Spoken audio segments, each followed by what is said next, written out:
Section 1. You are going to hear a conversation between an agent and a client. First, you have some time to look at questions 1 to 6.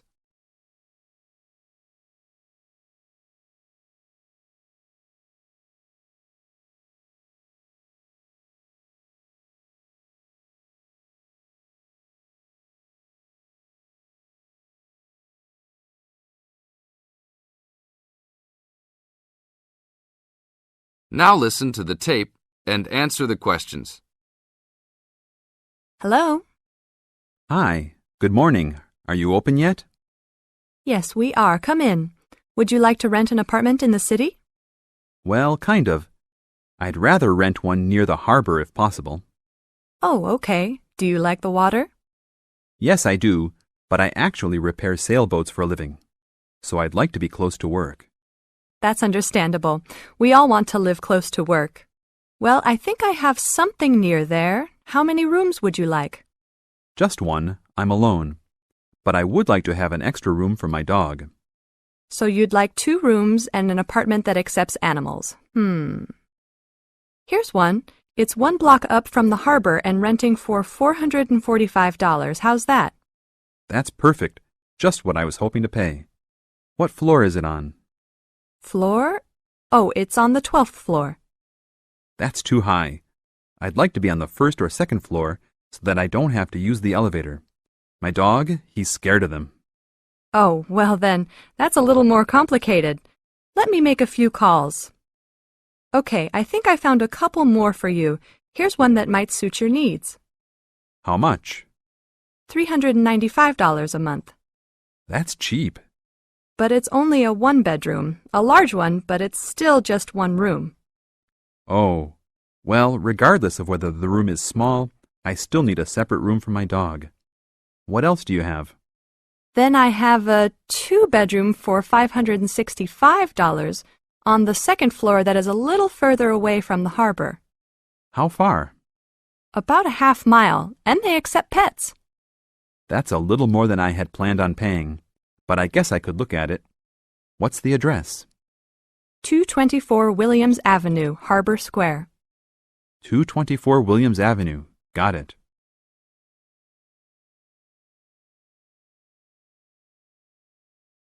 Now look at questions 7 to 10.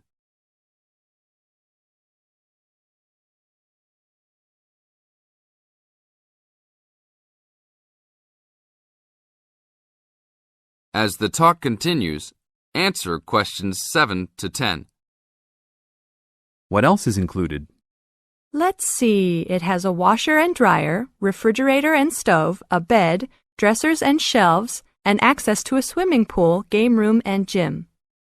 Ooh, I'll definitely take a look. Hi, how did you like it? It's great. I love the amenities, but the bed and furniture are awfully dirty. Can they replace those before I move in? Sure, that shouldn't be a problem. Anything else? Yeah, I didn't see anywhere to park my car. Is there a parking lot in the basement? Yes, there is. Would you like to rent a space? No, I'd like that to be included in the rent. Oh, well, I'll see what I can do, but I can't guarantee that. Do you want to take it anyhow? If those 2 issues were solved, I would love to take it. This is the end of section 1. You now have half a minute to check your answers.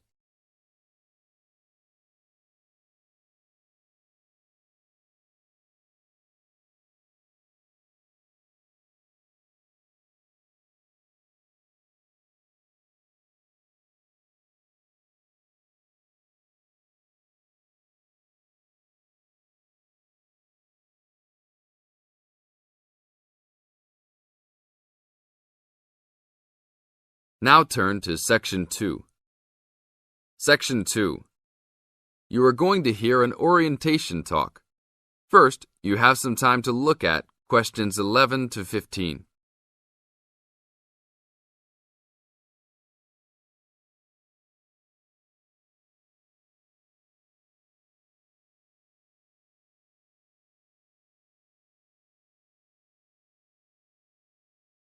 Now listen to the tape and answer questions 11 to 15. Welcome to Orientation Week. Today I am here with the captain of our school's women's gymnastics team. Her name is Elizabeth Rain, and she is a fourth-year student. I hope you can all see her as an example of a responsible student and athlete, a role model for everyone. Hi, Elizabeth. Thank you for stopping by our Orientation Week. Thank you for having me. Welcome to our university, everyone. If there are any of you thinking about joining our school's athletic program, I would strongly encourage you to do it. Being a part of the gymnastics team has been one of my best experiences during my time at this school. It has taught me so much about teamwork and friendship, and has even taught me how to improve my academics by prioritizing my time. I have some questions that I am sure the students will want to know the answers to as well. First of all, how did you find the time to do well in classes as well as train for gymnastics? Prioritizing is the key. You must be very organized. Every day I wake up and I know what I must do for the day. I plan things in order of importance. For example, if today I have a competition for gymnastics in the afternoon, then I know I have to finish my homework and studying in the morning. In other words, keeping an organized schedule of your priorities is very important. Can you explain to the students a little bit about your study habits? Well, I usually try to take classes that I'm interested in. This way, I have no excuse not to study because I chose the classes out of my own preference. I separate my study time by class. For example, if I have 5 classes for this semester, I will study for 1 class a day from Monday through Friday, and then review for all of them on the weekend. I won't try and study for all 5 of my classes at one time. It is too hard to do that, to remember everything and not feel like you are going crazy. It is very important to focus the time that you set aside for studying. I do not study with the television on. I try to keep away from all distractions, because I find that I learn better that way. But of course, how each individual will study depends on each person. Now look at questions 16 to 20.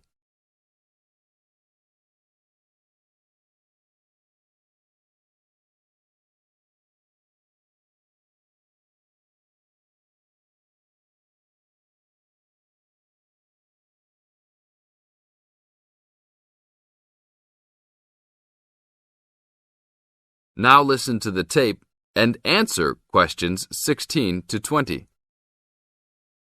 That sounds like good advice. Let's talk a little bit about your gymnastics career. How long have you been doing this sport for, and what has been the best moment of your college participation? Well, I've been participating in gymnastics since I was a kid. My parents got me involved in the sport. The best moment. I would have to say that there is not one single instance that stands out in my mind as the best moment, but more of a whole experience. My first year in university was definitely one of the best years of my life. I met my best friends that year and really learned to grow up and be independent. Our team went to the national championships that year, and it was an incredible experience, so I would count the whole year as my best experience in college. How about the worst moment? It is true everyone goes through bad experiences. My worst experience would have to be the fall of last year when I broke my wrist. I was unable to participate in sports for the remainder of the year and had to learn how to write with my left hand. I guess when I look back at it, though, even though I wouldn't wish this to happen to anyone, this experience definitely made me stronger as a person. It taught me to look at life with a new perspective and to really value the friends and family that are important and close to me. Thanks for your time, Elizabeth. Do you have anything else you want to tell the new students? Just have a good time. Don't stress out too much, but be responsible for your actions. Work hard and play hard. That's my motto for life. This is the end of Section 2. You now have 30 seconds to check your answers.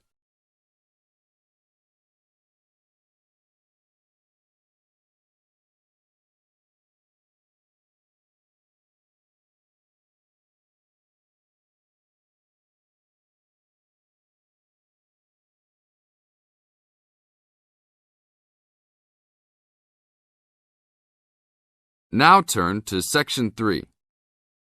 Section 3.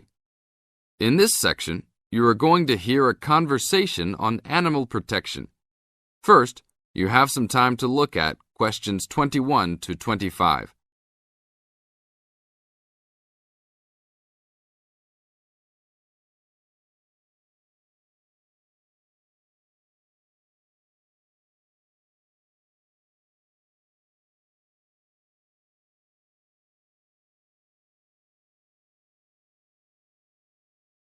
Now listen to the tape and answer the questions.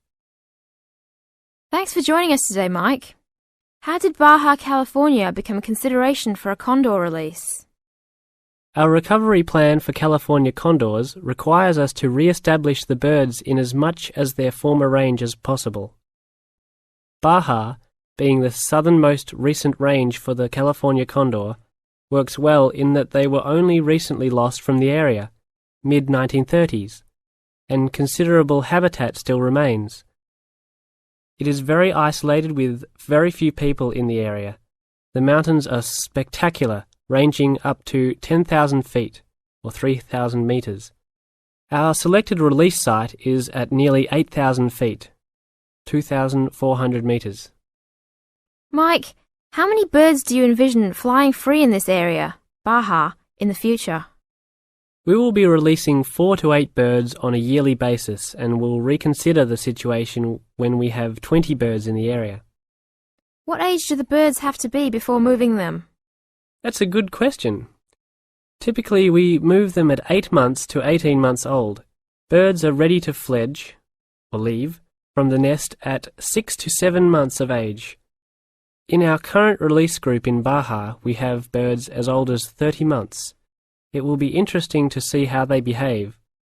I expect that they will want to range more than younger birds and make it challenging for us to keep up. Is there a maximum number of birds a certain area can support? Yes, it's called the carrying capacity for any area, for any species. In our case, our strategy to find that number is to saturate the environment to a level where we determine that the birds are showing difficulty either in finding food, behaviorally, or in survivorship. That level is greatly determined by the availability of food in the area and nesting possibilities.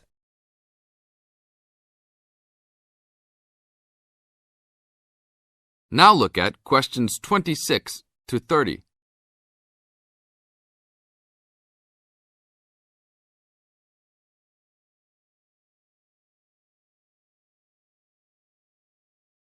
As the talk continues, answer questions 26 to 30. What do you hope to accomplish with this release in the long run? I expect that well within 10 years the condors will be flying north and joining birds already released in Southern California. Hopefully we will reach at least 150 birds in each of these populations within about 15 years. What would you say is the biggest contribution to the California Condor program's success?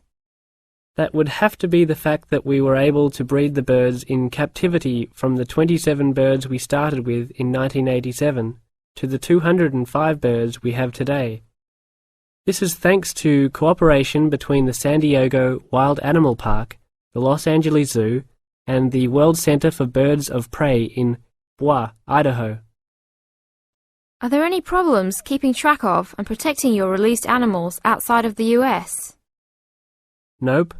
We are using radio transmitters and will be using the new satellite and GPS transmitters as well. Which system is better? Using satellites. The advantages over radio telemetry are numerous. It makes it possible to keep up with the bird's flight without being led miles in a matter of minutes.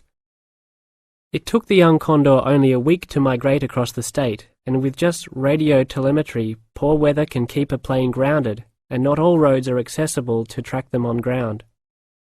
New technology will allow one to be able to track birds that are not accessible by plane.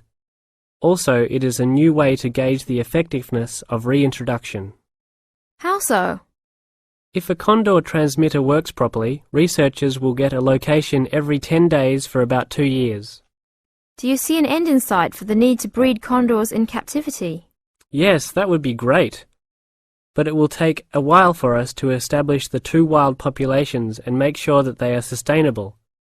Part of our recovery is to maintain a captive flock of 150 birds in various zoos around the country as a safety net for the future. This is the end of Section 3. You now have half a minute to check your answers.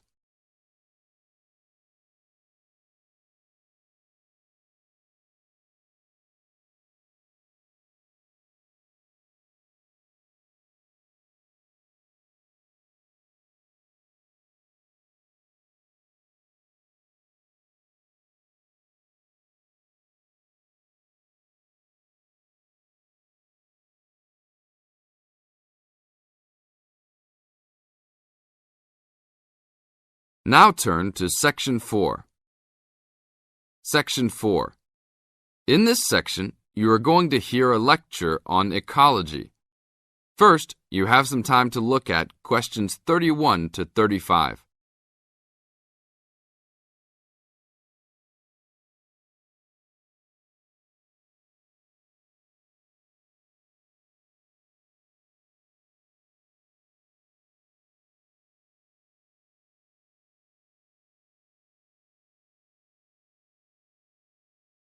Now listen to the tape and answer the questions. Good afternoon. I'd like to turn it over to Dr. Carey, who will talk about the programme in restoration ecology.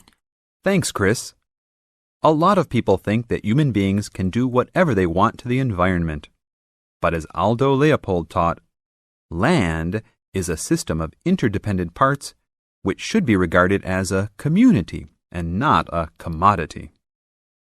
Well, that idea has influenced what we teach here in our program, where students come from all over the world to learn about restoring native plant communities back into an ecologically natural state. This field is therefore a combination of formal science with practical applications, and that is quite attractive to many people. We have students, for example, from many different nations who come just to take part in this unique program. Our location is also quite unique. We have the world's oldest restored native plant community in Curtis Prairie at the Wisconsin Arboretum. Some say that this is proof that the science of restoration ecology was birthed in Wisconsin. Well, that may be oversimplified, but our reputation is strong. But students don't have to study prairies only. One student, Edmund Mukala from the Congo, came to study restoring ancient wetlands in the Congo using knowledge gained from historic samples of the soil seed bank. Not all the seeds survived, but some can remain dormant for many years. Mr. Mukala wanted to find out what type of community would be most similar to that ancient seed bank. He has recently returned to the Congo and is now cooperating with the government to implement his findings.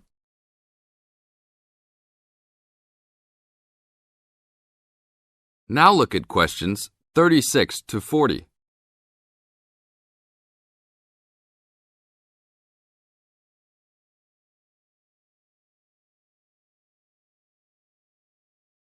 As the talk continues, answer questions 36 to 40.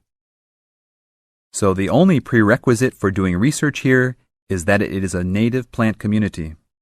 That means not just prairies, but wetlands, woodlands, savannas, and other environments. We're proud of the diversity of research topics in our program. And we continue to grow. This year we have 32 new students from 8 different countries. When students first arrive, they begin rigid coursework in statistics, ecology, plant identification, and the theory of landscape change. Then they take part in internships at local conservation agencies such as the Arboretum, the Nature Conservancy, the Parks Department, and others. We find internships to be crucial in helping students apply the knowledge they have gained in the classroom. And we're proud to say that, since the beginning, we have graduated 277 students with master degrees from our programs and 122 students with PhDs. Some have gone on to bigger and better things. One graduate is now the director of the Worldwide Fund for Nature in China. Another is the director of Parks Development in California. And others now lead their own research departments in universities around the world. This is the end of Section 4. You now have 30 seconds to check your answers.